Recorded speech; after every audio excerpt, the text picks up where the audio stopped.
Hello and welcome. In this video, we'll learn how to enrich threat indicators in FortiAnalyzer by combining intelligence from FortiGuard and VirusTotal. For further enrichment, we have two services that are active.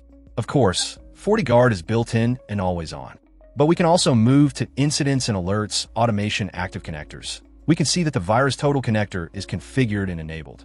If we open that, we'll see that it requires an API key from that service. To view that connector in action, we'll move to the Indicators pane under Incidents and Alerts.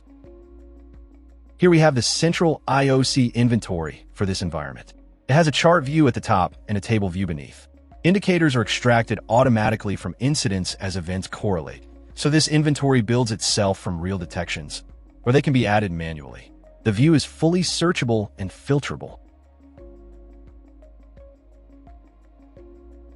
If I choose an indicator here and press Enrich, the predefined indicator enrichment playbook fires automatically against both FortiGuard and VirusTotal services and returns risk scores, category classifications, and VirusTotal's multi-engine detection ratios, so an analyst sees consolidated reputation context without leaving the console.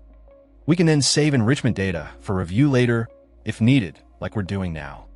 Currently, indicators can only be added manually or by playbooks or alerts. They can only be deleted manually by a user with appropriate permissions.